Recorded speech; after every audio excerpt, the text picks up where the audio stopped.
Je puis vous dire que ces corps de la Révolution, je ne peux pas vous dire exactement comment tous ces gens-là sont morts. Que ce soit les Kinganga, tout ça là, que j'ai reçu jusqu'à présent. Mais là, je dis, mais quand même, il y a quelque chose qui ne va pas. Vous coupez la carotide à quelqu'un qui largue sur place 6 litres de sang. Et le bonhomme arrive propre, habillé comme moi aussi, sans sang. Il a des trous dans le dos. Et la tenue qu'il porte n'a pas de traces de trous. Mais il y a quand même quelque chose qui ne va pas. Je dis non. C'est pour cette raison, monseigneur, que j'ai demandé hier, ici, que ceux qui ont assisté à la mort du président Marien Ngouabi et qui ont transporté le corps viennent nous dire ici ce qui s'est passé. Quand entre le moment où le président Marien Ngouabi est mort et où il est arrivé à l'hôpital militaire, c'est ce trou-là pour lequel je demandais une explication. Je ne sais pas, il y a des magistrats ici qui ont vu des corps. Mais c'est quand même étrange. Il y a un trou entre le moment où on dit qu'on a pris le corps de Marien Ngouabi, on était à l'hôpital, mais si on avait ramassé ce corps par terre, mais il serait couvert de sang. La tenue qu'il portait aurait eu des trous dans le dos. Je n'ai jamais vu un cadavre tué de cette façon et aussi propre, monseigneur. J'ai 50 ans. Docteur en médecine depuis 69. Le matin du 26 mars, je suis parti au ministère de la Défense trouver le ministre de la Défense à l'époque, Sassou Nguesso. Je lui ai dit toute ma désapprobation pour ce qui venait d'être fait, c'est-à-dire l'exécution des témoins ou des suspects, comme on peut l'appeler, de ce matin-là. En l'occurrence, Ontsou, le président Déba, Ilou et d'autres.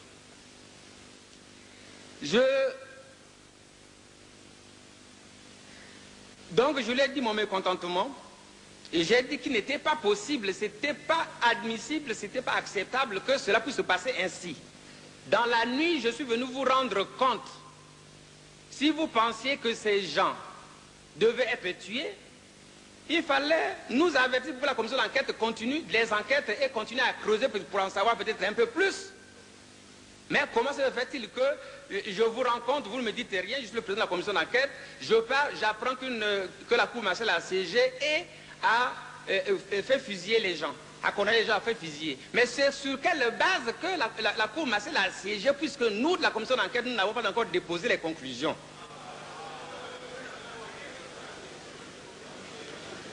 Et c'est donc à cause de cela, je m'étais fâché. J'avais sorti même certains mots quelque peu peut-être déplacés, à l'époque je n'en sais rien, mais j'avais dit au ministre Sassou ceci, j'ai dit écoutez, moi cette façon de faire, je ne l'accepte pas. J'ai comme une impression que parmi vous, au comité militaire du parti, il y a des gens qui ne veulent pas que la vérité jaillisse. Et je l'avais dit au président, au ministre Sassou. Dans ces conditions, et conformément à mon caractère, je lui ai dit que je ne pouvais plus continuer à être le président de la commission d'enquête parce que vous avez tué toutes les pièces maîtresses de l'enquête. Et la vérité sera très difficile à obtenir. Lorsque le président Marien Ngouabi est assassiné le 18 mars 1977, le général Yombi s'est trouvé ici à Rwanda. C'est Sassou qui a pris la présidence du CMP. Dans la nuit même, il a fait assassiner les sentinelles. Parce que c'est sur ses instructions que le commando est passé. Alors il ne pouvait pas faire en sorte que l'on sache la vérité. Dans la nuit même, on a exécuté les sentinelles. Alors, quelque temps après, comme pour Sassou, il fallait en finir avec les couillous, il lance la rumeur à travers les services de sécurité. Comme quoi, le président Marien Ngouabi, c'est le capitaine et le général qui l'ont fait tuer. Donc, mais une telle propagande ne pouvait pas porter trop. On continue de vivre. Je passe dans les corps de l'armée pour expliquer la situation réelle. Que je sais comment ça soit manœuvré la chute du camarade Marien Ngouabi jusqu'à l'assassinat. Ce faisant, je trouve toujours l'opposition rigoureuse du camarade Sassou par rapport à la situation de l'assassinat du président Marien Ngouabi. Quelque temps après, je dois vous dire que ce n'est pas nos services de sécurité qui ont découvert là où se trouvait Kikadidi. Vous m'excuserez aujourd'hui de rentrer dans certains secrets d'État, mais il y a des moments de la vie. Pour que le peuple sache la vérité, on ne peut pas taire certaines choses. Ce n'est pas nos services de sécurité qui ont découvert là où se trouvait Kikadidi.